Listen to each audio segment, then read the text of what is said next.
Good morning, Mob family. I don't make sure I'm on. Jeez, I don't know if I'm on. Am I on? Is this thing on? Good morning, Mob family.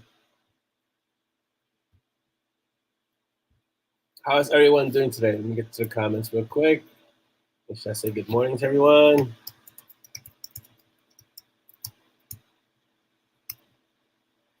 All right. Here we go. This is Mob Kaffeeklatsch episode. I need my opener. She's so good at this. Mob Kaffeeklatsch episode number 40, not 49, episode number 94. A little bit of dyslexia there. I hope everyone's doing well today. Oh, you know what I need, baby? Another M&S hat. Yes, with the Montague and Strong, but with the red ampersand. Do you have that logo? Can you make me one in gray? That'd be awesome. Getting some swag talk in. All right, good morning, everyone. Let me just wish everyone a fast, quick good morning. Hello, Rebecca. You were here like early. Good morning, Rebecca. Good morning, Enid. Good morning, Wendy. Good morning, Marie, even though it may not be morning where you are. Remember, just apply the time zone that you're in to my good morning, all right? Good morning, Heather. Good morning, Facebook user who's not Heather. Who's the Facebook user? Come on, baby. Under Heather. Good morning, Ted. Good morning, Paige. Big wave. Let's see. Good morning, Joe. I know it's not morning where you are. Good morning, everyone on YouTube. Hello. Who's under the Facebook, the Peaches, Ben Peaches Publisher Storyteller? Who's that? Above Chris Chrisman. This person. Do you know? Can you tell? Below Chris. Above Chris, below Ben Peaches Publishing Storyteller. What's who else? Coffee in hand is important. Coffee in hand, yes. Still saying good morning. Hold on, I'm still kind of waking up too. Let's see who else we got. Yes, the pre-summer weekend ahead, definitely. Good morning, Audrey. Afternoon for Marie, right? Let's see. Who else? A lot of comments. Good morning, Mary Lane. Hello. So if I didn't catch you, I apologize.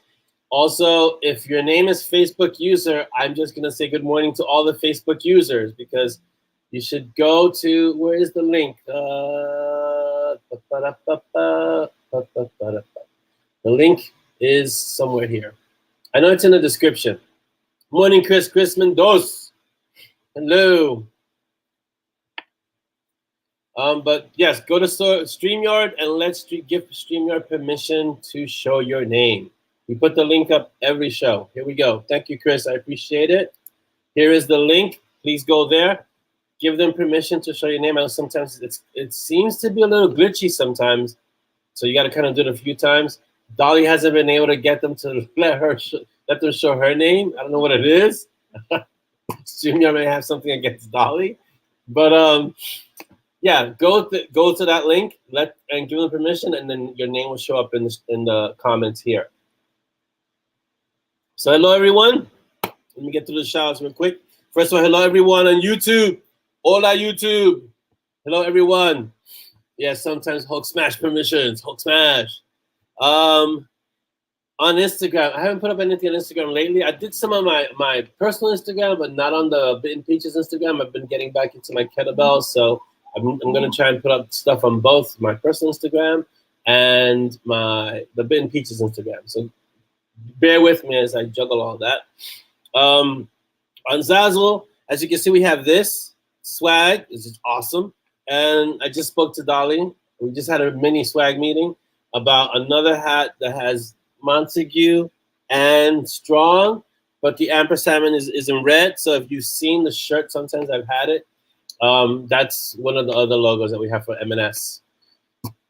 Yes, Tracy, I know how you feel. You can relate to Dolly because she's tried it a few times and it always comes up as Facebook user. I'm sorry. I apologize.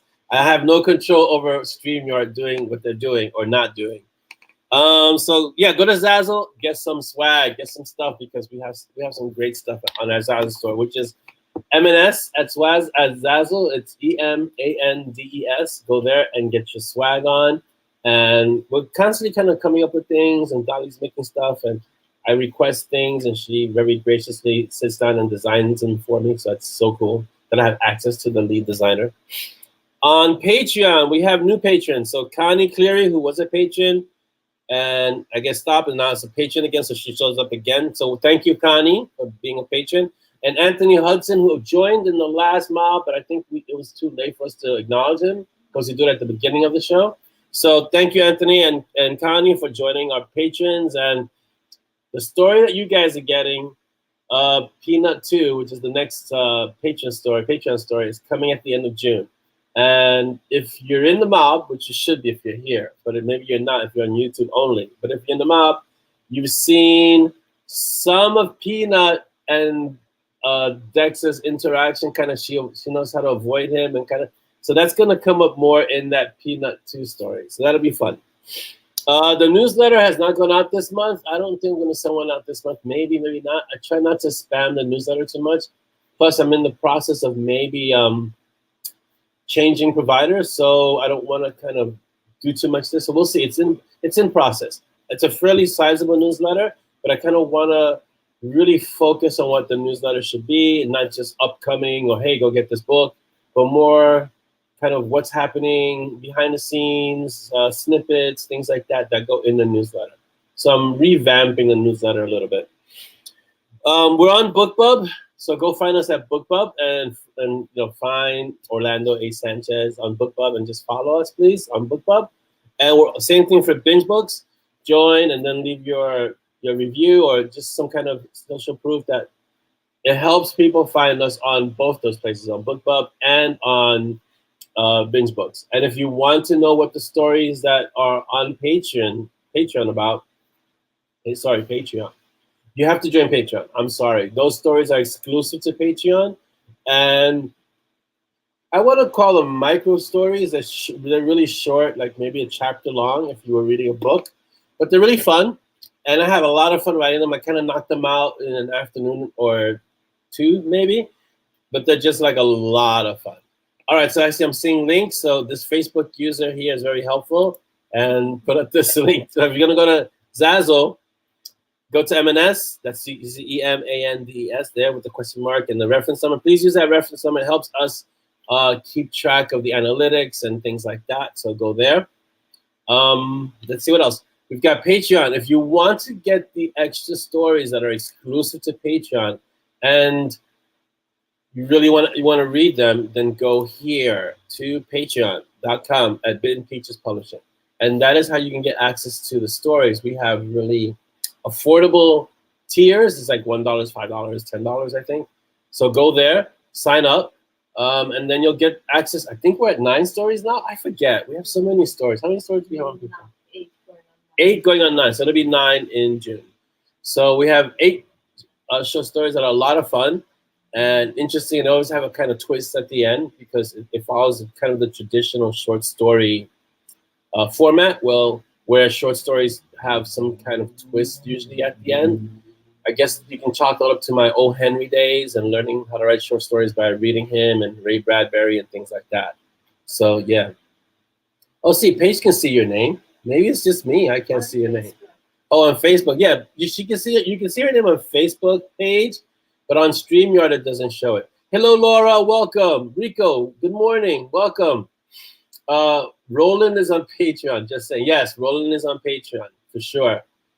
Let's see what else we got. Yeah, there's certain the stories in Patreon are sometimes kind of how do we describe them, like behind the scenes stories in a way. They're kind of behind the scenes stories, and they're M&S World. Yeah, for the M&S World, they're behind the scenes stories, and you also get characters that are not in any of the other worlds. Like these are characters that may make an appearance in M&S. Like Peanut first featured in a short story before she came into the M&S World.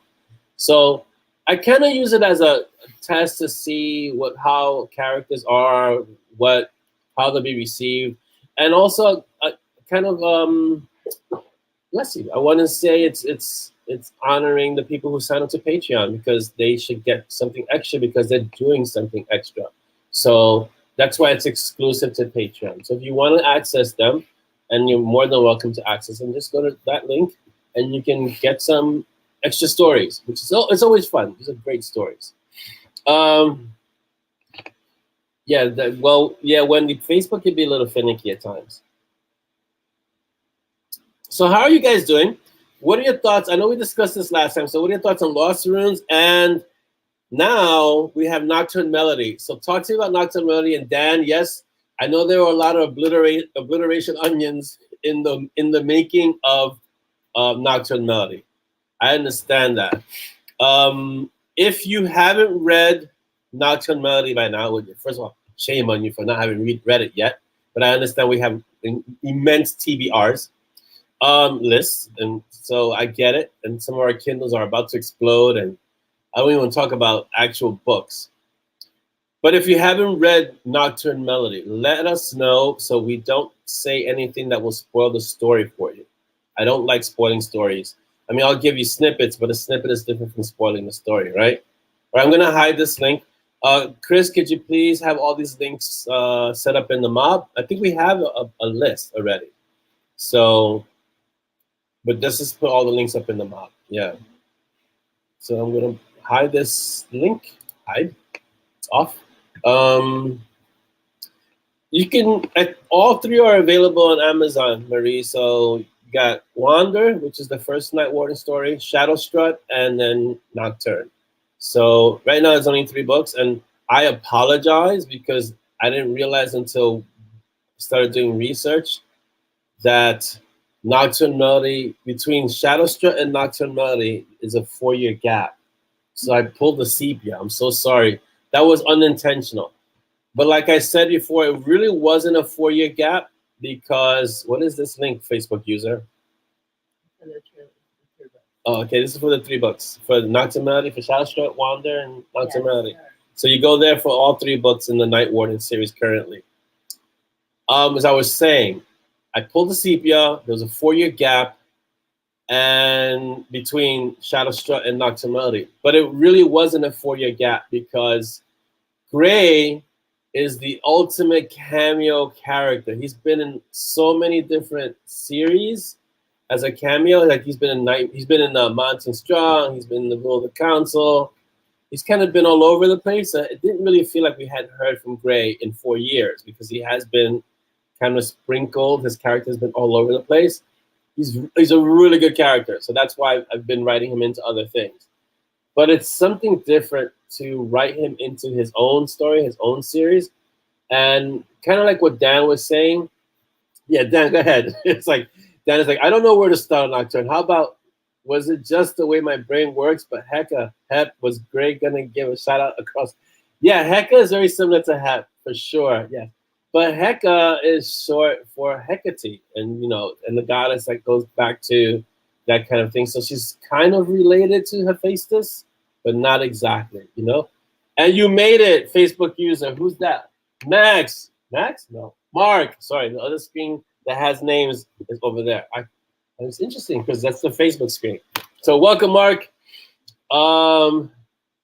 Yeah, Rico Gray is awesome. I really, really enjoy it. Let's see. What the heck? Yeah, Wendy. Okay, how? It's another Facebook user who's waving. I can't see. Dolly will have to get. Dolly just stepped away, so she'll let me know who that is. Yeah, she's the goddess of magic and night, and so she has a very kind of important role in the Night Warden series and with Arya and the Word Weavers, which is really important. So, and she's a word weaver, but she's the word weaver that's responsible for rune crafting, magic, things like that. So it fits very much into the character in Night Warden. And so to get to Night Warden, to Nocturne Melody, first of all, I think that's a great title. I think I heard a piece of music that was called the Nocturne Melody, and for some reason, sometimes I'll hear things, and this is one of Audrey's questions. Sometimes I'll hear things and my brain will turn it on its side and go, that's a great title. So it's like the same thing with Tomb Yards and Butterflies. When I read the Ray Bradbury quote, he wrote there's a piece that mentions Tomb Yards and Butterflies, and I read it, and then I read it again. And the whole day that kind of phrase stayed with me, Tomb Yards and Butterflies, because they're so it's such a weird or like different imagery. You know, like you're in a cemetery and you see butterflies. And the butterflies that I imagined in when I saw that were those blue, they're really amazing blue butterflies. And it's incredible how it was so vivid when I saw the imagery of a tomb yard and a butterfly. Like I saw the headstones and I saw the butterflies flitting through the cemetery. And I said, this is a great title. I've got to use this. And so if you read the opening, so I have a copy here because I have to send one to a reader. Of the opening quote, I put it in the book. I'm reading from the book. It says, I remember my grandfather, my sister, and various aunts and cousins in their coffins and gone forever in the tomb yards where the butterflies settled like flowers on the graves and where the flowers blew away like butterflies over the stones. And that's in Ray Bradbury, Zen and the Art of Writing. So the imagery there that Ray Bradbury, of course, he was a master of the craft. Good morning, Connie. Welcome. It just stayed with me and nagged me and stayed with me. And so I said, you know what, I'm gonna have to make this a title. And that's what usually happens. Yeah, the Night Warden titles are very noirish. So it's like I channeled Chandler, Hammett, and it's just it just they all seem very noirish. So it's like Wander, Shadow Strut, Nocturne Melody. They always seem very like I always think Humphrey Bogart type, 1940s black and white, Detective Sam Spade kind of things. So yeah, Philip Marlowe, that kind of stuff, and it's just, that's where it is. So when I get into this mindset of Night Warden to write Night Warden, it's very much in that frame of mind that I'm writing. So you'll hear some of the things that Gray says. It's very much, he'll say things like, I'm just giving him enough rope. It's up to him to make it a lifeline or a noose. So it's very, very, the cadence is a certain way.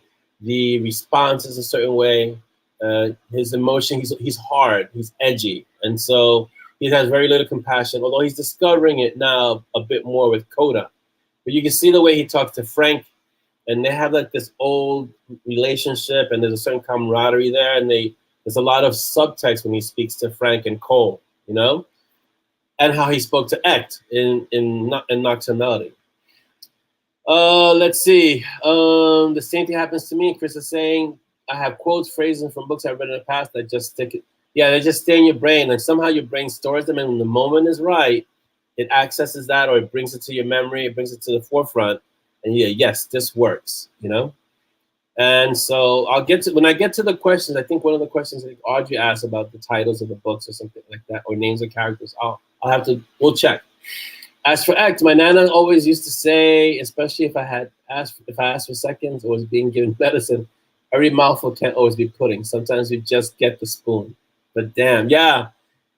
So I don't want to. Okay, let me know if you have not read Nocturne Melody, because I'm gonna start saying things that might be spoiler-ish. So please, I know Marie hasn't read it, so I'll try to be careful. Welcome, Tammy and Chaos and the Butterfly Effect. Yeah, the Butterfly Effect when I read about it, it definitely stayed with me. And the symbolism of the butterfly is very similar to the symbolism of the dragonfly. But the dragonfly figures more prominently in the Night Warden books, and the butterfly would figure more prominently in the Monty and Strong books. Yeah. Psychopomps for sure. Yeah. Yeah, the butterflies are part of the, how is it expressed in Spanish? La Santa Muerte, which is the Holy Death.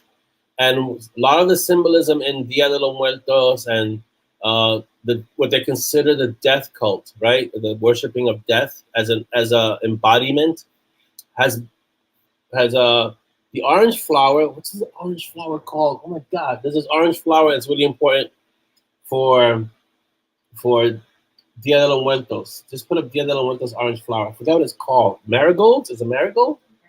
Yeah, marigolds are really important in Dia de los Muertos, in the color orange, and butterflies, because that's just part of the culture. And so In Night Warden, it's not so much butterflies, but dragonflies. But dragonflies have a symbolism all their own, which is really profound. And if you ever research dragonflies, you'll see why Gray was called the dragonfly. So there's homework there. There's a lot of research done into dragonflies. Yes, and all the monarch butterflies migrate to Mexico. But what is that? What's the name of? There's a really amazing blue butterfly. What is it called? Can you look that up real quick? The blue butterfly that figures prominently for me in Monty and Strong. Yes, and all the monarch butterflies migrate to Mexico every year. So it's yeah, that one. What is it called? The blue morpho. That's why I really like that name, the blue morpho. The morpho menelaus, is that what it is? The scientific name? It's iridescent, which is an awesome name. It's an awesome word, right up there with coruscate. So the blue morpho butterfly is the one that stands out to me for Monty and Strong, the blue morpho. And for dragonflies, it's just dragonflies. This is amazing. So for Night Warden, it's dragonflies. And if you recall, the restaurant that Anna runs in the Light Council is called Dragonfly in the Reeds, if I'm not mistaken. Oh, let me remove the Facebook. Jeez, I'm removing it, Chris. Thank you. Because if not, people will be there like, what the heck is going on? Yeah, dragonflies have a lot of symbolism to them, for sure. So there's a lot of layered meaning between those two, butterflies and dragonflies, and in the stories. Yeah. And like Tammy was saying, in chaos. So it's important. So yes, so speaking about what Dan was talking about in terms of like the act situation, I didn't want him to go out. And if you read the book and you read the notes at the end, I didn't want him to go out like a raving lunatic, because that wasn't what the character was supposed to be. And he wasn't really a stand-in for Coda. It's because Coda is her own character, right? And Gray can function without Coda, but it's important for him to have Coda as a foil. And also, because she's a Night Warden now, she's just not a cipher or the lockpick, as Frank calls her, right? Yeah, that's a great conversation for a whole different show, Wendy. Please run with that. It's a great conversation. So with Act, I wanted him to kind of have a way back to being what he was prior to what happened with him in Mako. And in the beginning, geez, I don't want to say this. So in the beginning, what was gonna happen to him wasn't gonna happen. I was explaining it to Dolly. Dolly gave me the Z face. The Z face. So just to give you a little background, the Z face is when Zoya, our opener and closer, who's not here today, when Zoya reads a book, what was the book that she really got? What, The Hobbit with Thorin? Yeah, so Zoya read The Hobbit for school, right? And she's reading it and she's enjoying the heck out of the story. It's like, wow, it's The Hobbit, it's awesome, right? And then she gets to the part where Thorin dies. Wow, you had to see her face. It just dropped. It was like, you didn't tell me Thorin died. No one told me Thorin died. I was like, yeah, I didn't want to ruin it for you. And so she had gotten so attached to the character that when Thorin died, she was messed up for a while, right? For a few days. Oh yeah. So then she read of Mice and Men, and of course, Lenny died. So she was like, oh my God. What is with these people? Like, it was another disaster. What was it one, Piggy? Oh yeah, and Lord of the Flies, Piggy dies. And so she's been reading all these books where these characters are dying. And so I've coined Z face. When she looks at it's this cross between disappointment and anger. Like, what are all these characters dying? And so I felt bad for her because it's like, yeah, I mean, especially with Thorin, because it's Lord of the Rings. And I was like, yeah, I know. I was kind of like, I was sympathetic with that one, empathetic even, because it hit me hard when Thorin died too. And yes, he died well, but he died. And so if you want to watch us on YouTube, I'm going to put the link up real quick. This is where we are on YouTube. So with Act, I wanted to have a character who could find his way back, and kind of like what Dan and I were discussing in the MoB. It's almost like rediscovering his honor. So it's very samurai in that way. Like, he had lost his honor. There had been rumors about him, about, if you remember the beginning of Nocturne Melody, all these rumors about him that kind of painted him in a really negative light. And so I wanted him to kind of be able to reestablish who he was as a Night Warden before those rumors were formed. Okay, I'm hiding this, but if you want to go to YouTube, that's where it is. So I gave him the opportunity to do that. But it was, so Dan, to be completely honest with you, that scene took about 2 days to write because it was the end of the book. And I was really on the fence about what to do with Act, And so that it took about 2 days because I kind of went in different directions and they didn't feel right. And it was like, what really needs to happen is this, and that's what ended up being in the book. So I'm not gonna say anything more because I don't want to ruin it for Marie. But yeah, so there were a lot of obliteration onions in there. And okay, the caveat: writing Night Warden is always it's always revisiting dark experiences because I'm writing a character that's dying, right? And so if you've ever dealt with people who are terminal, they have a very different perspective on life. I've had the privilege and the burden of knowing a lot of people who were terminal and interacting with them and visiting them and spending time with them. And it's very much a mentality of enjoy every moment you have. And it's also tempered by the fact that I don't have much time left. And so writing Gray, I have to kind of tap into that mentality. And even though his situation is a little different because of Izanami, he's very cognizant of the fact that without that sword, his days are numbered, Yeah, his terminal patients are a blessing they are, because we live every day. Let's get deeper for a moment, right? We wake up in the morning and we go around about our day, and sometimes we don't stop just to say thank you for a new day.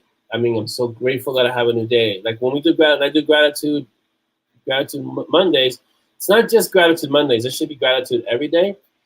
But when you wake up in the morning, the first thing you should be is thankful. I got to wake up one more day. I got to see another day. And it doesn't seem like much. But I was telling Z this morning in the car, like I was driving her to school, and I was like, if you look at people when they drive, they look like they just ate lemons for the morning. Their faces are sour and they look angry and road ragey. And driving in New York, I totally understand that because it's crazy, right? But you're here. You're still here, which means you have another day, and you should really, really, be thankful for that. Express gratitude for that because you're here. You woke up today, So it's important. And so that kind of mentality colors the way Gray interacts with everyone and everything.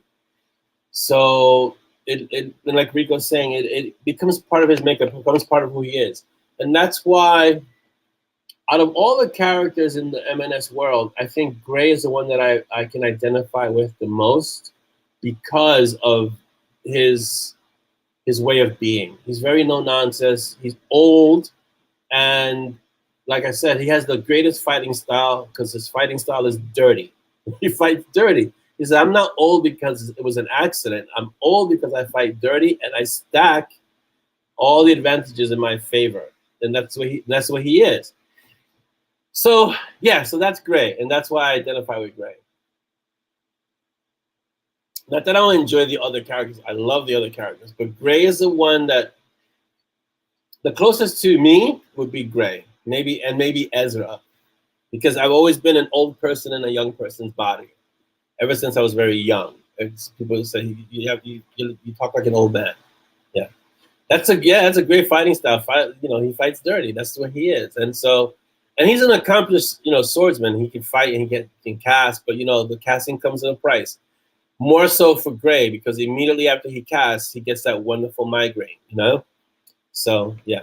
And Ezra's a whole, man, okay, so Ezra's like an homage to so many of my older Jewish and Hebrew teachers and friends that I grew up around and with.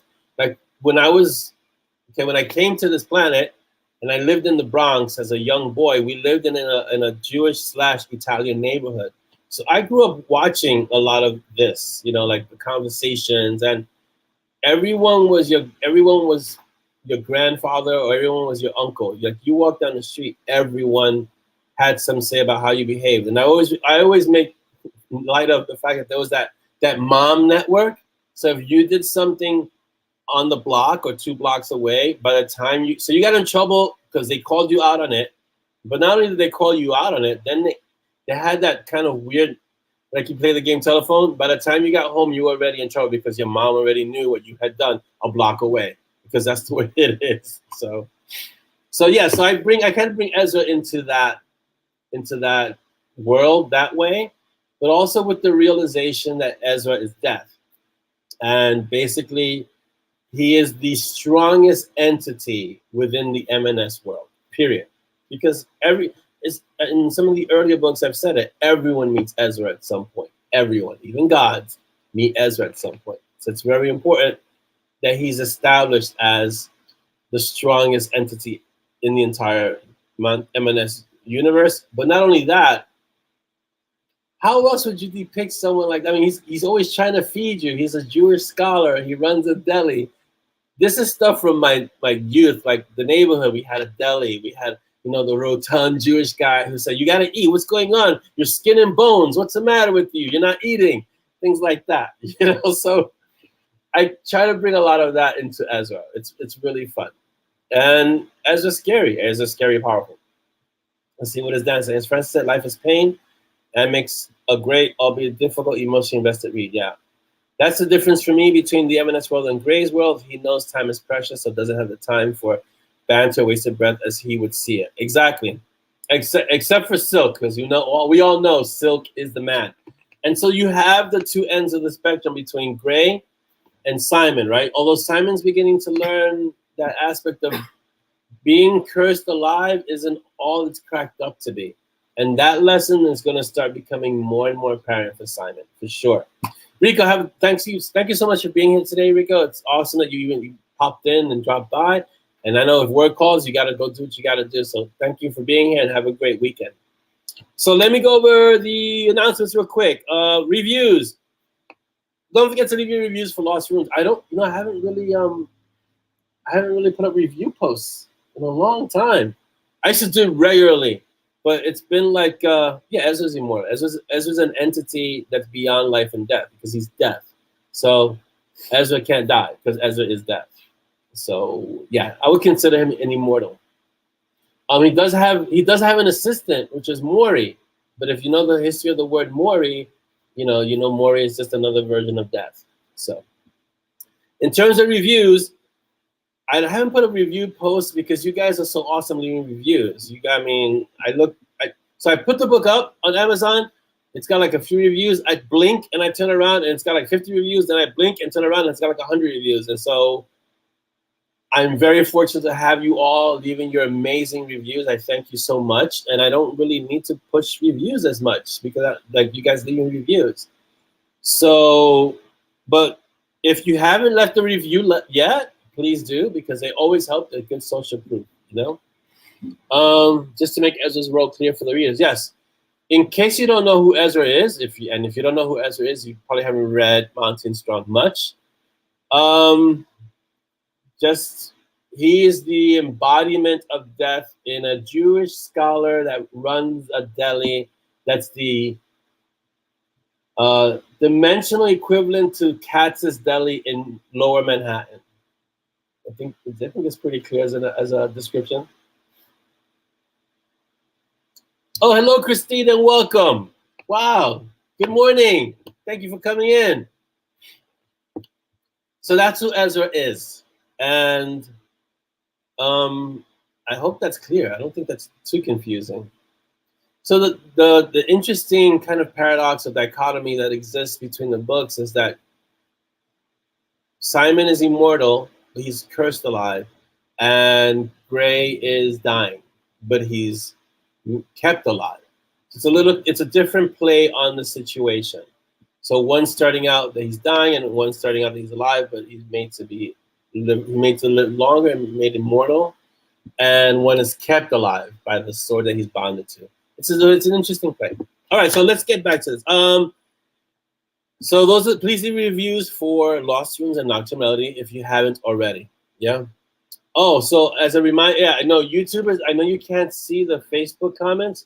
So if there's a Facebook comment, I'll try to read them out, okay? Just to make sure that all of you on YouTube know exactly what I'm talking about and it doesn't sound disjointed or disconnected.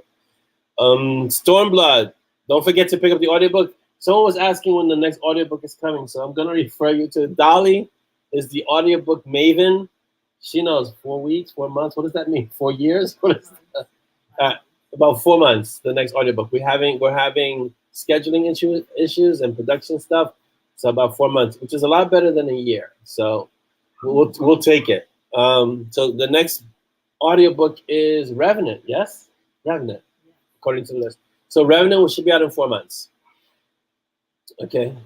Who's just missed the event? Oh, Craig El Dragon, welcome. And I guess you get just saying hi. You didn't miss an event, you're here. Say hello. That's awesome. Okay, so Archmage, what about it? Oh, Archmage is currently being written. I just saw it on the agenda, like Archmage. What do we do to Archmage? All right, so Archmage is being written. That's book 20 of the Monty and Strong series. And it just sounds weird to even say it's book 20. So I really don't know what to say. It's book 20. You guys have been with me. Most of you have been here since book 1, since before. And I want to say thank you because that's amazing. Here we are at book 20. Monty Strong are still going strong. And it's turning out to be a really, really interesting story. So I've always adhered to the advice of you open with action, right? You open with something that's happening, and if you read Tumors and Butterflies, they're in the middle of a chase. And most of the books in Monty and Strong start that way. Start with something devastating happening or something drastic happening, right? I got to book 20, well, actually book 19, because Lost Ruins doesn't start, well, Lost Ruins starts with a hole blown in the building. Okay. So book 20 starts out completely different because it starts out with Simon kind of just contemplating what's going on in his life. And yes, that sounds slow. It's going to pick up quickly too. I was telling Dolly, it's like a roller coaster after the initial things that are happening. And it's already picking up. But it took me, I got to 20 books before I attempted to start with a slow opening, because that's what I consider a slow opening. It's not a Michael Bay opening where everything's exploding and things are flying and they're getting chased and, buildings are falling. This is more of a, I mean, you can see the first opening line of Archmage's Pieces and Illusion. And that kind of sets the tone for everything, right? So, but if you're a beginning writer, or if you're just starting out as a writer, I would personally recommend against that kind of slow opening, because it could lose you some readers. You want to grab your reader right away. So it doesn't necessarily have to be action-packed. It just has to be something that hooks your reader. You know what I mean? Something like that first line. So you guys know my process. If I'm reading, I just started a book the other day. I don't give any names or things like that because that's not what I'm here for. But the first line didn't grab me, so I'll go. This is the process I go for every writer that I read. Right? I'll give you the first line. If the first line doesn't do it, I'll give you the first paragraph. If the first paragraph doesn't do it, I'll give you the first page. First page doesn't do it, I'll give you to the first chapter. If you haven't hooked me by the first chapter, I'm moving on. And not only do I use that as my criteria for reading, it's my criteria for writing. I want to make sure that I grab you by the first line. If I don't grab you the first line, you better believe the first paragraph, you're going to be like, whoa, I got to know what's happening in the rest of the page. I don't go one chapter without it being interesting enough to keep your interest for the story. So that being said, I tried to grab everyone in the first line because the rest of the chapters is a little different than the previous books. But I also kind of wanted to slow down the Monty Strong series just a bit because the next book, Entropy, it starts off major destruction. I mean, it starts that way and it just goes continue. I have to deliberately put in slow points in the book because you're going to get exhausted from everything that's happening and you're going to get whiplash because there's so many things going on. So you have to know the balance of when to do that and then when to slow it down and when to do that. And you notice Peaches is great for that because Peaches will have these wonderful little vignette moments with Simon where, of course, the conversation is me. But it's also a way to slow Simon down because they're getting chased or something's going to blow up. And Peaches will make an observation or a negotiation and it'll be like, are you going to do this now? You're negotiating this now. And Peaches is like, yeah, because Frank told me that. And then he'll twist Frank's words into something that they don't mean anything like that. So the device of Peaches is to kind of give us breathers as well. Although Peaches is an awesome character, you know? All right, let's see. I no doubt forgot from an earlier book, I didn't realize until Nocturne, the two blades had the same owner. Yes, they did. And they've been split between Gray and Simon. Yeah. If you felt that it was slow and you want to rewrite it, do the rewrite and then test it with readers and see what they say, Chris. Because that way you can kind of determine if you should rewrite it and then because people already got in the book. And they're going to be used to that opening. So you want to test that before you change the entire book and then reprint it. Cup of food, yes. Basically like that, yeah. You're welcome, Chris, always. Yeah, don't just change it without testing. Things like that. It's like I was telling someone else also. You don't kill the dog. The only way I avoided that mistake, and there are errors you can make as a writer, right? The only way I avoided that mistake is because I tested it in the MoB first. I wrote that part out. Peaches got killed, and there was an uproar. And I was like, I may have not done the right thing here. Were you going to really make it permanent? Yeah, Peaches was gonna die. The Peaches is so integral. It was book 3. What were you going to replace him? I wasn't going to replace him. It was a dog. I was like, I didn't know how important he was. I'm starting out. So back in Blood is Thicker, Peaches was going to die, right? That's the honest truth. Peaches was going to die. It was going to be this really deep, poignant moment. Simon was going to lose it and Peaches was going to die. I wrote it in, and then everybody was telling me, you can't kill the dog. You can't kill Peaches. And I'm like, who knew Peaches was going to be that, important? I didn't know Peaches was going to be that important. And so Peaches did not die. There's no way Peaches can die. And Peaches now has super invulnerable plot armor. Yeah, this is true. You're very right. Dolly said in general, people like animals more than people, and that's very true. So you cannot hurt the animal. You cannot hurt the hellhound. You can't hurt the cat. Just don't. Okay, save yourself a lot of grief and agony. Don't hurt the animals. Okay, Peaches is protected by snipers. Yeah, like snipers that use runed rounds, and it's crazy. You cannot. I was writing, I think it's the TJ Harvey. He's like, I learned that because I get to this point in every book where I want to unleash the asteroid, and the asteroid hits the planet and kills everything and destroys everything, and it's just a burnt out husk. I learned that if I ever did that, the last scene better be Peaches walking away in the midst of the devastation that took out everyone. But Peaches is still walking away in search of sausage, because that's how much Peaches is adored and loved, and that's how important of a character he is. So I learned that lesson, but as an author, you make errors of inexperience.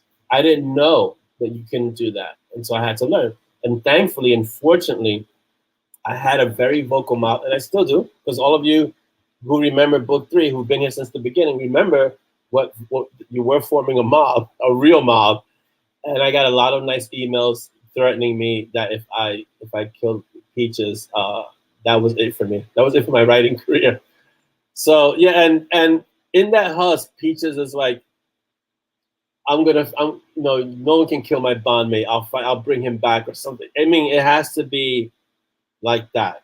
So you can't kill Peaches. I mean, I can't kill Peaches, and actually nothing else can kill Peaches either. So it works out really well. I mean, he gets bounced around, he gets thrown into walls.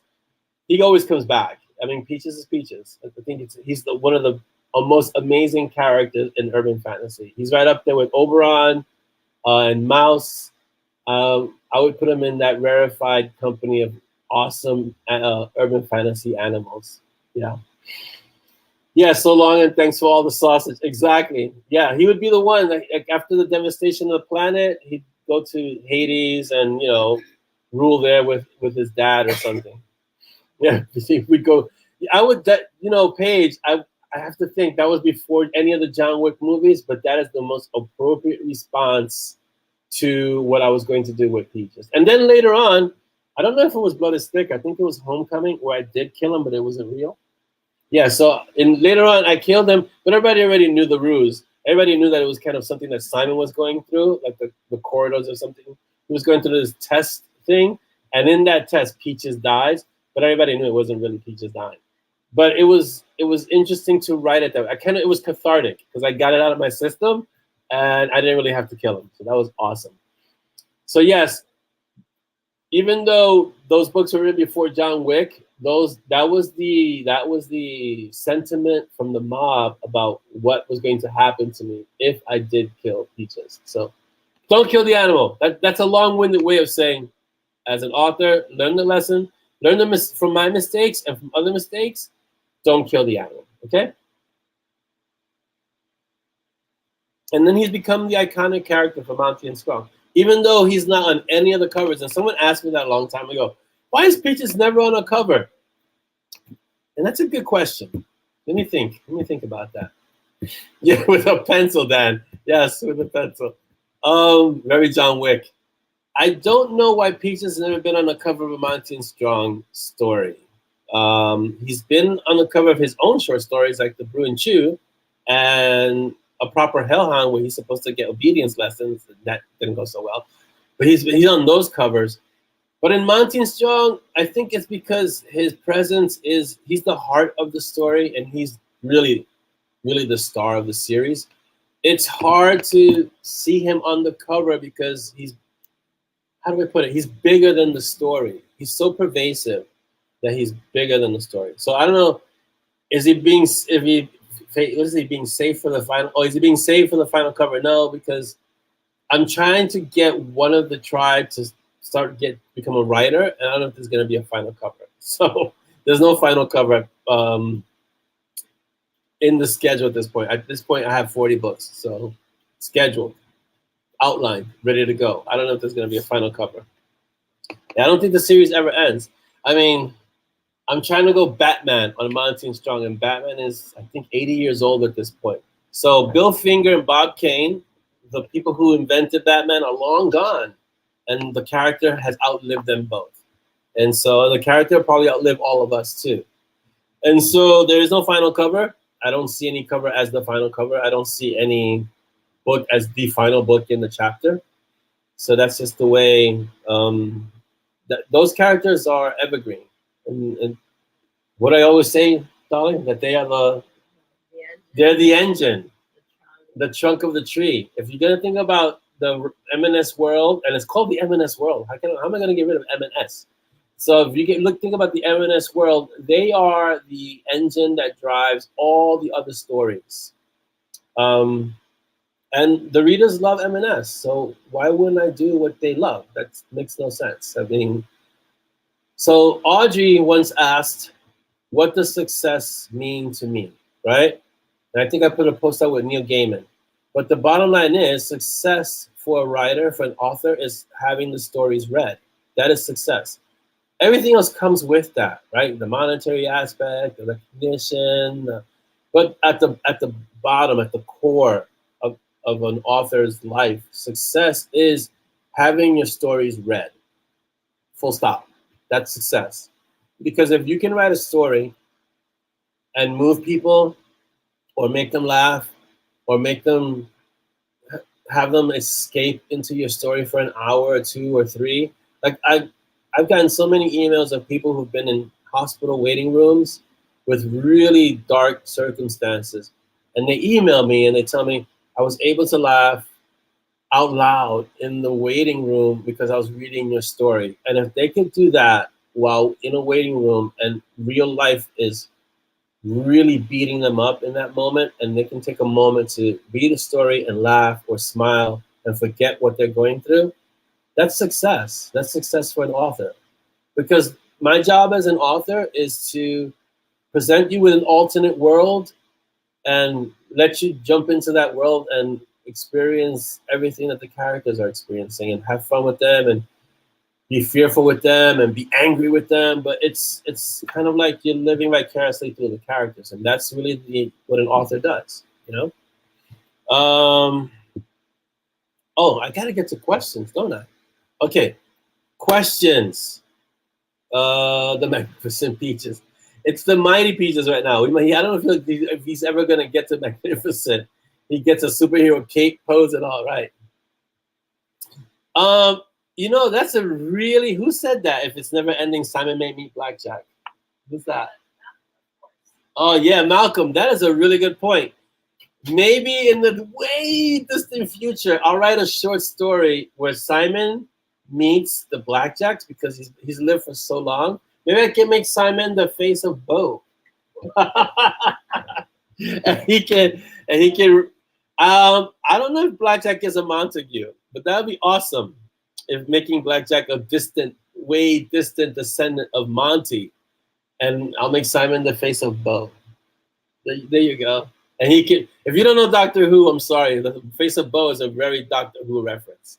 All right, I'm gonna go to the questions, which means I'm stepping away from this screen. But Dolly still here? You're leaving soon, right? No, you're not. So we're gonna go to the questions. Okay, here we go. Questions. All right, from Rebecca Rovsek. I hope I'm saying that right. If I mangle your name, I do apologize. Okay.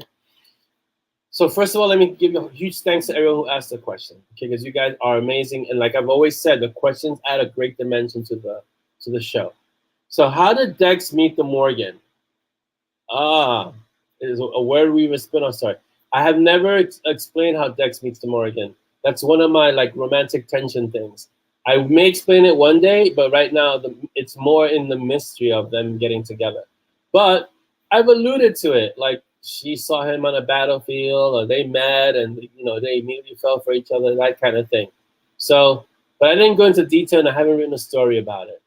So, Dex met the Morgan in his duties as the harbinger of death. That's the most plausible explanation. But I didn't go into detail there because it doesn't really need to go into detail. Suffice to say that they're together, and as a couple, individually they're both insane and crazy and scary and dangerous. Together, I wouldn't want to cross Dex and the Morrigan in any capacity whatsoever, which is what a bunch of elders are going to do soon in Archmage. Spoiler. Okay, thank you, Rebecca. Liz Plowman asks, how did Simon meet Michiko? I haven't said that one yet either. That one's a little bit more possible for me to write it because a lot of people are asking, how did Simon meet Michiko? So I might do that. It reminds me of the time when everybody was asking about the date that Simon went on. The date, what kind of date was it? So I had to write the story. I may write this story of Simon meeting Michiko, but I'm kind of torn about it. It takes away from their relationship and their interaction. But maybe I'll write it. We'll see.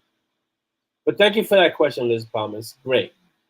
Chris Mendoza asks, we know keywords are very important when first publishing a book. Have you used Dave Cheson's Publisher Rocket, and is it a good investment? If you're just starting out, I got Publisher Rocket. He has Kindlepreneur and Publisher's Rocket, if I'm not mistaken. Correct me if I'm wrong. Dave Cheson's a great guy. I've met him. I met him at 20 Books, 50K. Don't really have to make the investment. It is a good investment. But if you do your homework and check the categories that other authors are using on Amazon. You could kind of do your own research and see kind of see where your book fits in there, because you do have to be very specific about where you want your book to fit in, right? So even though the Publisher Rocket's really good because it kind of gives you an overview of a lot of genres, if you can do that, I had to do it myself. And so once you find the genre you're in, you want to really stick to it, because in Amazon, it's the categories matter, and then you can start developing the algorithm, that's what they call it, and you start getting known in the algorithm by the program, by Amazon, and they start showing you to more people. And that's why you see a lot of my books, aside from the fantastic MoB that you all are, and so when you get the book shoots to #1. In that category that I'm in, or in the categories that I'm in, I have several books in the top 100 because I've stuck to those specific categories, and my books have become known in those categories. So that's important. So is it a good investment? Yes, it's a good investment. If you don't have the money to spend to buy it, because I don't know how much it costs at this point, you got to do the legwork. You're gonna have to sit down, pick a lot of authors that you know that are in your genre, and take a look at the categories that they've chosen, and then kind of see if they fit your story. Don't pick a genre or category that doesn't fit your story. You will suffer for it later on, because you'll be misplaced, and no one will be able to find your book. And when people search for, let's say, urban fantasy or paranormal, things like that, your book won't come up, then you lose sales. So the categories that you pick are very, very important. So pick them from the beginning, pick them right away, try to make the right decision. Great question, Chris, especially for all the beginning authors. Ted Kamer asks, new bug stories, not for a while. No, I know the bug coalition is out there, but not for a while. No new bug stories for a little while. I'm not saying never, just not for a while. I kind of wrapped it up with the 3 stories, and yes, it leaves room for more stories, but right now I want to get to some more M&S, because M&S is the engine, and there's some other stories that have to be finished. So did I get to the other story? Oh no, we'll get to the story now. So there's another story that I'm working on currently that you guys are gonna like. So Joel Durham asks, when will the next audiobook from Monty and Simon come out? So we already answered that. For about 4 months, it should be here. Trust me, you'll know when Revenant drops, because we'll make a big deal out of it. It's big when our audiobooks drop. Audrey asks, how do you come up with the names for your characters? Wow, jeez, man, we could spend the whole show just on that question. It depends. So I'll give you an example. Like for Echt, when it's spelled ECHT, means truth in a different language, right? And I didn't want to spell it ECHT because it seems like etch, like a miswriting of etch. But I like the sound of Echt. So sometimes it's the sound of the name, right? Tristan. So when I thought about M&S, I first got the last names, Montague and Strong. So I needed an English name that worked well with Montague. So I had a lot of names, but Tristan was the one that stood out the most to me. So I go through a lot of names in my head. Actually, I go through the alphabet. I'll go A, B, C, and I'll think about names. I don't really use name generators, but I'll go A, B, C, and think of the names that come to me. And Tristan stood out for me for Monty. And then, which is surprising, because the only one who calls him Tristan is probably Dex and other people who are trying to kill him, right? But Simon calls him Monty. For Simon, I wanted alliteration. So Simon Strong fit really well. I wanted Simon Strong. And I really like the fact that Piero calls him Simon. So when people from different countries will mangle his name differently, right? So Simon Strong and Tristan Montague work really well. And then Montague and Strong work even better. So that's how I came to those names. So sometimes I'll start with the sound of the name, how it hits my ear.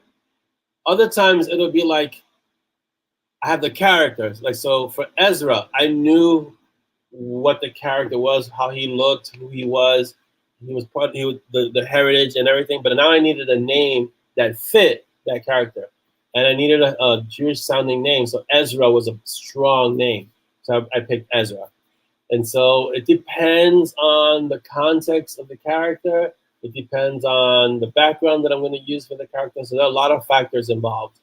But Monty and Strong came to me like that, Montague and Strong, right away. I mean, I didn't have to think much for Montague and Strong. I had to think for their first names, but not for their last names.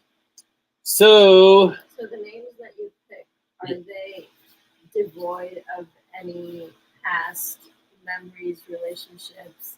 Like, do you know of anybody or anything, say, that is named Tristan or a book? no, I don't. So that's a great question. So Do the names have to be completely blank?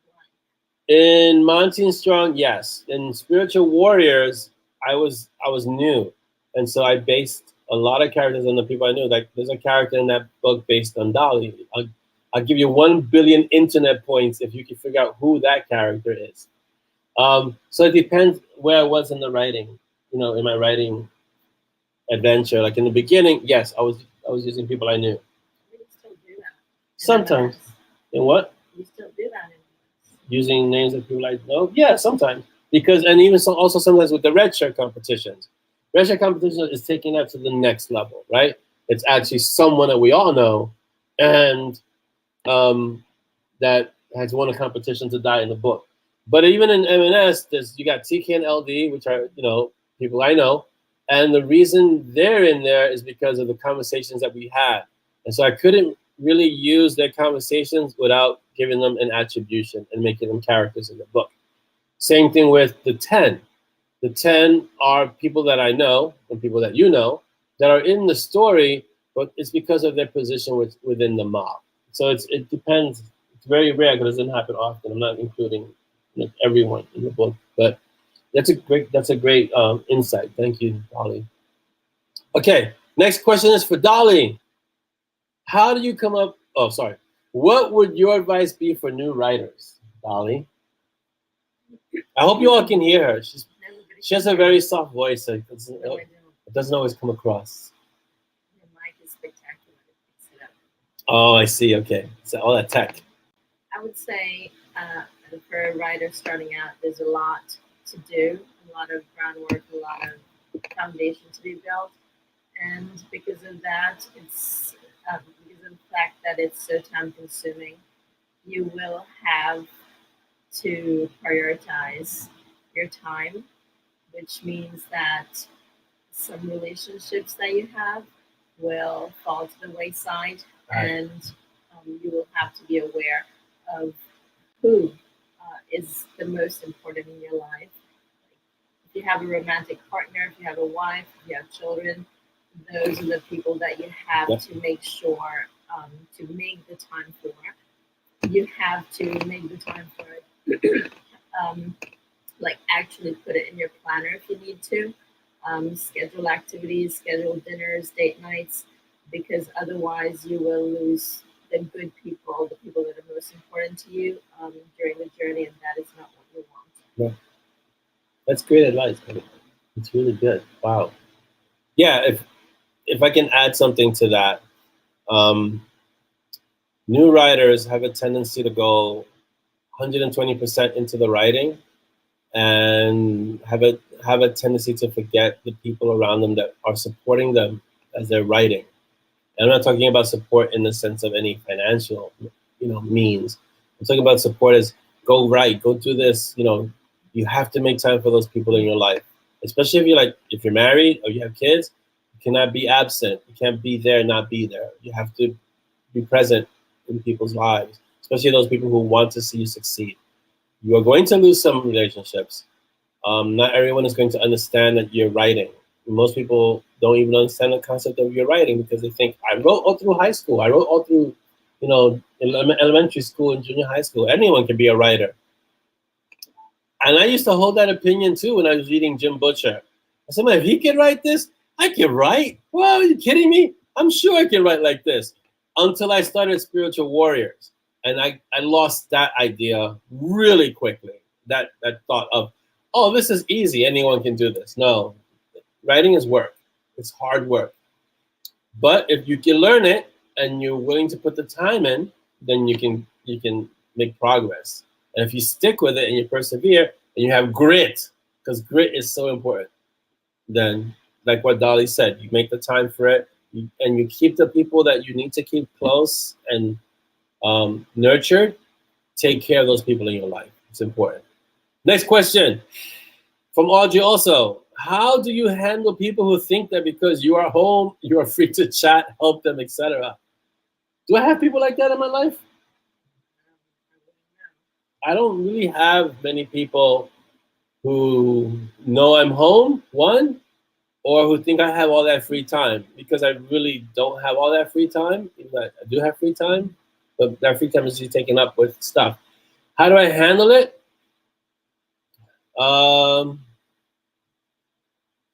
Usually, I inform them that I'm busy. That's usually the first line of defense. I'm back. First line of defense. If that doesn't work, I'll say I'm working, and then most people don't know. You know, it's interesting. Most people in my life don't know I'm a writer. Yeah, I don't. Most people in my life don't go. I don't go around telling people in my life, "Hey, did you know I'm a writer?" You know, so I don't. They don't really know that I'm a writer. No one really, you know. I live in New York. It's very different. People don't come up to say, right? A lot of people do work remotely, so I don't. It's not out there that I'm home with all this free time, just waiting to burn through it. So most people don't approach me like that. And those who do know that I'm a writer understand that it's work. They don't ask for my time that way. Now, if other writers ask me, I always make time for other writers. That's key, because that's part of me giving back. As a writer, it's part of me giving back to the writers who are beginning. So not that I know everything, I'm just a little further along on the path than they are. So I make time, and I'll go out of my way to answer emails or have conversations or point them in the right direction or recommend cover designers or editors and things like that to new writers, because I had a lot of that, but I also didn't have a lot of it when I started. So it's important for me to give back. But I don't really have free time. I wake up at I'm up. So I'll give you an example of my day. I wake up at 4. I train from 4 to about 5:30. I get the kids up at 6. We do a school run from 6 to about, and I don't get back here until about 10. Then at 10, from about 10 to about 2, 3, I'm writing. So that's my writing block usually. Around 3, Dolly gets the afternoon pickup, so she goes and gets the kids of the tribe. And then from 3 to about 6, 7, I might be doing homework with Z or doing other stuff. I'll try to fit some destiny time in there somewhere to just get my brain off writing. So I do something a little mindless to kind of, and then it just starts getting late. So I got to spend time with Dolly. And so my day is not exact. I don't have this luxury of like, you know, so many hours that I can just burn through. That's the most important time. All right, feed you. That's the most important time. If Dolly says that's the most important time, that is the most important time. So yes, yeah. So the fact that, you know how people say time equals money? No, time does not equal money. Time is greater than money. Because if you were on your deathbed and someone said, I'm going to give you 1 more year of life, or I can give you $1 million, but you check out tomorrow, you wouldn't take the $1 million. You would take the 1 more year, right? So time is greater than money. So it's not a matter of I'm going to write to the exclusion of spending time with my family. We'll sit down and we'll watch a horrible movie like Slumberland. Slumberland was so horrible that I ended up being the only one watching it towards the end. Yeah, okay. All right, baby. Dolly's leaving me solo. Bye, everyone. Just say loud. Bye. Okay. Bye. Have a great weekend. She's telling everybody to have a good weekend. So, so time is greater than money. And so if you're going to write to the exclusion of those who love you and are around you and nurturing you and want to see you succeed, you're making the wrong choice. You fit the right. So here's what I've always understood. You fit the writing into your life. It's not the other way around. You don't fit your life around the writing. You fit the writing into your life. So that's why sometimes when I'm parking a car, and this is New York, also inside street of parking is a real thing. I'll be writing chapters in my phone because I'm making the most of the time. I have some time, I'm sitting there, and I gotta get parking. I'll write a chapter, or I'll write ideas, or I'll write theories for a character while I'm sitting there. So I try to make the most of the time that I have, and that's key. Those who think I just have all this time to burn don't know what it means to be a writer. Or the other thing is that it could be that they're at the beginning of their career, and so they have a lot more time. But I know a lot of writers who are writers, and they work a day job. And so they don't have any time to spare because they're working, they work their regular job, and they come home and they jump into writing, and they also make time for their family. There are no spare minutes. So I remember the story of Mark Dawson. Those of you who are authors know, he worked as a lawyer, he studied, he worked as a lawyer. He was writing on his train ride to work and his train ride home, okay? So that's the way it is. All right, let's get to the authors. Thank you for the great questions. You guys are awesome. Okay, thank you again for the questions. Are fantastic. Those are great questions, Audrey. Thank you. All right, here we go. Authors. So we have Nicole Grotepas. I hope I'm not mangling that name. Halo of Light, Sin and Gi, I want to say. Oh, she's part of the Delta. She's part of Duo. So this is a group of authors who've gotten together to write in a shared world, and they write their own stories. So N.A. Grotepas stands for Nicole Grotepas. This is her new release. Please go pick it up. It just came out. If I'm not mistaken, it's a very recent release. So please go get this group, get this book. We support our indie authors. You need a shirt that says we support our indie authors. So Nicole just released this book. It's part of Duo, which is the Delta Underground Operatives. Do I have a character world Bible for M&S? I do, but currently Jeanette and Paige are making a wiki, and that's better than the character word Bible in a way. But I have a word Bible written, and I have a mind palace that works. So it's awesome. All right, our next author is Ben Zackheim, Unholy Deuce, Amelia and Ichabod, also in the Delta Underground Operatives. So please go get that. Support our indie authors. The Duo is doing really well from what I understand. So go support them and get their books. We want to keep these authors writing, right? So this is how we do it. I pick up all the books. That doesn't mean I read them all, but I make sure I pick them all because it's important to show them that support, right? And even though we know success is having readers read it, I'm a little torn because I have to write as well. But if you don't have to write and you have time to read, pick up these books and give them a read, please. And don't forget to leave them reviews, which is also important. Our next author, Rick Gualtieri and Rachel Carr, just recently released a book together, Deviant Dark Dryads, a fantasy adventure. It's book 4 in the False Icons. So go grab that book. It's a great collaboration. You've got 2 great authors, right? And I hear the story is really good. So go get that. I hear it's really good. I mean, all these authors are amazing authors. So please go get it, okay? And these links will be in the MoB after the show. So if you missed, if I'm going through it a little fast, understand that they will be there. You can pick them up, please. Stephanie Fox, one half of the Foxy Steel duo. A Heart of Fire, Dragon Princess Mate, is available now on Amazon. Please go get this. Stephanie and Alex are great people. I met them at 20 Books 50K. And so we support them. Go get their books, please. Next author is Joe Belcastro. He's a friend. So he was referred to me by Jonathan Yanez, who's also a fantastic author. So Dominature is one of his first books. I think he's only written 2 books. He's working on the 3rd. So let's support him and let's, get him on a solid foundation and get Dominature, some recognition. Please get his book. And it has a really good premise. So I'm not going to spoil it for you. Go grab his book, please. Kimbra Swain is next. Reincarnation, The Path to Redemption, book 3. So 3rd book in this series. Kimbra's a great author. She's written the Trailer Park series. If you're not familiar, you should grab those because those are really good as well. And she's a MoB author. So all these people are MoB authors. So please go grab them and just we support our indies. It's really important. Let's see who's this now. M.M. Crumley with Doc Holliday. So she's taken this great character, the immortal Doc Holliday, and this is her series that she's written about him. And every time I see her books, I always think about I'm Your Huckleberry or Kathy Ringo if she pops in, right? And so grab this book. Evan Crowley is a great author. She's on book 12. There's a pre-order currently, if I'm not mistaken, up to book 14. So grab this book. If you like her stories, grab book 1, grab the other ones, and then go and get the pre-order for 13 and 14. Okay? So M.M. Crumley. So go grab her book, please. And that she's a MoB author. We also have Chris Chrisman, Wild Magic, our own Chris Chrisman Dos. Go grab his book, please.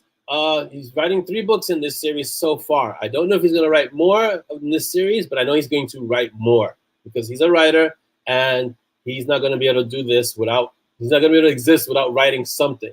So far in this book, in this series, there's 3 books. But I have a feeling that another series will be around soon enough. So go grab this, Wild Magic. There's 3 books in the series. Is the 3rd book out yet, or are you still writing it? I don't know. So he's a writer. It's gonna happen. He's gonna write. He's not gonna be able to stop writing. It's like breathing. So he's gonna write. So don't worry. But grab this series. It's a great series by Chris. All right. Our next is our own John Logsden, John P. Logsden, Grave Crusade, Gravedigger Book 5. I don't know if he's gonna continue past 5. But 5 books is already a pentology, which is a nice amount of books to have in a series.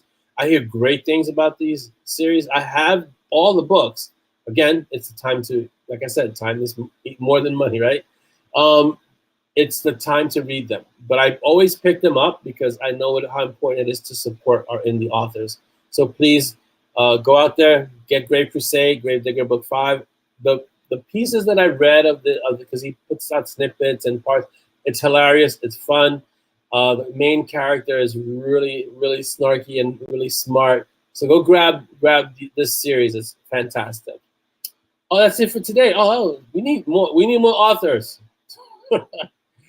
But also remember, as Chris is saying, when you pick up these books and after you read them, just as important as reading them, please leave a review. Now, it doesn't need to be a book report. This is what a lot of readers seem to not understand. It just needs to be a line or a sentence. I really enjoyed this book, or this is a great book. It made me laugh. You know, it doesn't need to be very long, but it matters. It's really important because the way it's structured, from what I understand, and correct me if I'm wrong, enough reviews get you more visibility. And the more visibility you have, it's also social proof. Like when people are looking for a book and they see that this book has 100 reviews and most of them are positive, hey, you know what? I'm going to give this author a try. I'm going to see. I don't know them, but according to all these reviews, I'm going to try them out and see if they're any good. I'm going to see for myself. The reviews do that, in addition to having a good cover and getting really good editing. All those are important, but the reviews are something that's really kind of out of the author's control. And so the readers do that. The readers help their authors. So please, if you can, after you pick up all these books, and please go pick up all these books, and you read them, leave them reviews, because the reviews help the authors with social proof. Michelle, oh, I'm sorry you're late, but you're here, and that's what matters. And we ran over, so you got to come in, at least say hello. The Mini Monsters had early release. Yes, my mini Valkyrie is being released from school, so Dolly had to leave early to go get her. And we're almost done. I mean, so Chris says Old Magic will be out this summer. Fantastic. I'm looking forward to that. That should be great. I'm going to stay for a few more minutes because we're here and, you know, we got 10 minutes to 1. Let's just round it out to 1, you know? Dan, thank you so much for being here today. There's interesting things coming up after book 21 involving your dude. So I won't spoil anything for you because I know it's gonna take a while to get there, but you're gonna enjoy what's coming. So yeah, and you know, have a great weekend. I can't spoil it for you. Just know Fongs and that crew is coming up soon too. Maybe later this year. So we'll see. But then have a great have a great weekend. Let's see. I can't see names, so I can go by what's writing. Sometimes I have trouble finding the words that express the amazing stories without spoilers. I agree, especially if I've read the story and I'm really enthused about it, and yet it's like you have a secret and you can't say it. It's like I know that there are certain things I can't say about Nocturne Melody because Marie is in the group. I'm not going to ruin it for Marie, even though we've all read it. There's one person who hasn't. And if you ever had a story spoiled for you, and I have, it's not fun. So I won't spoil it. And so you want to be like chomping at the bit. You want to say something, but you can't. So I'm looking forward to Chris's third book in Old Magic. That should be a lot of fun.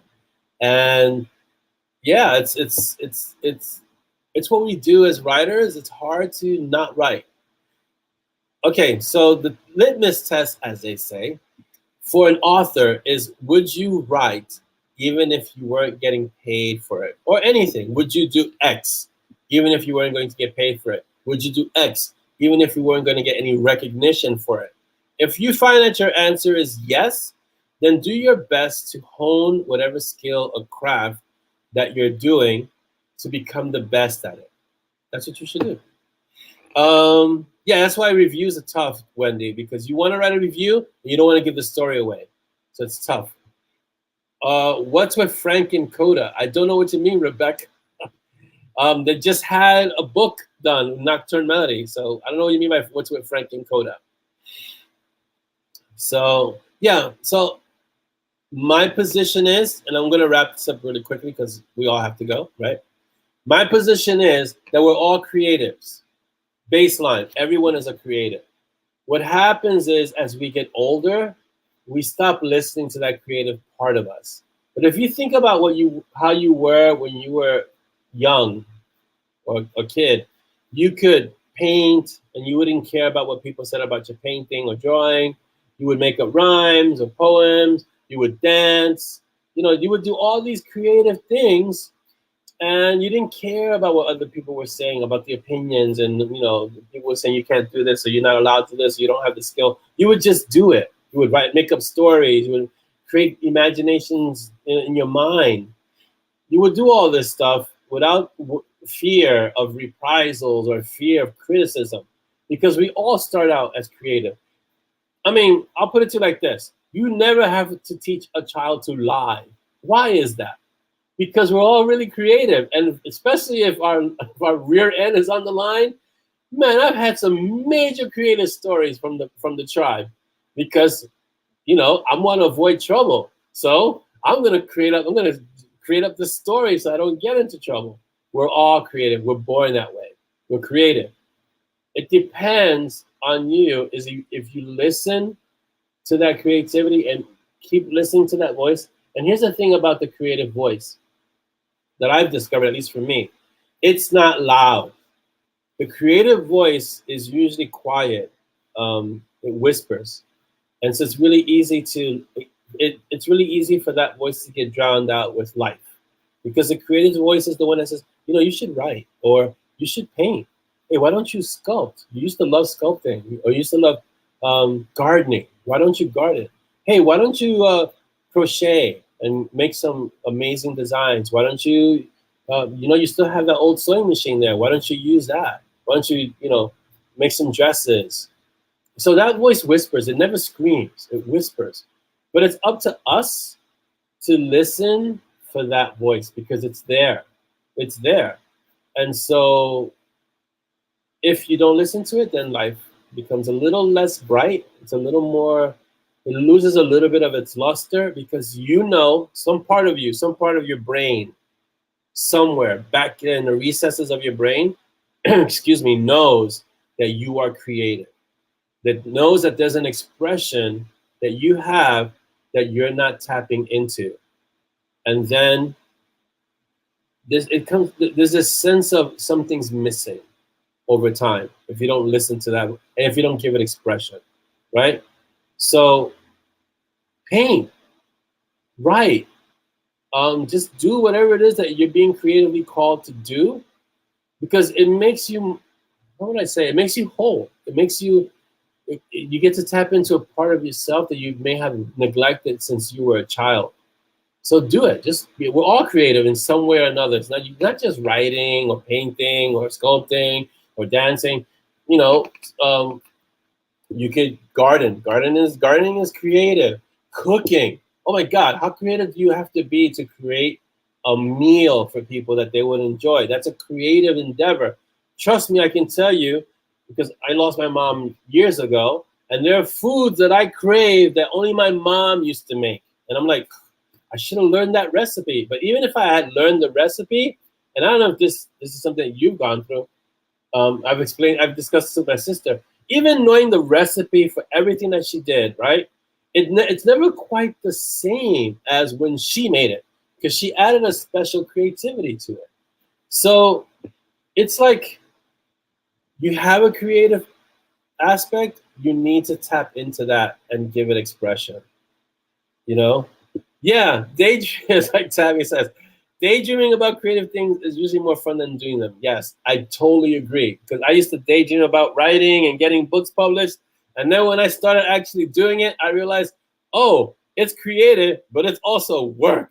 So you got to balance the two, because creativity without action is just daydreaming, which is great, but it's not going to produce the things that you want to produce. So you got to balance the two. Yeah, I think that's what it is. You can't add your mother's love into your mom's recipes, because they're just recipes. And if the person's not there to create them, it's not the same. It's really not. And I've had the recipe and I've made the recipe step by step. It doesn't taste the same. It's like, this is the way it is.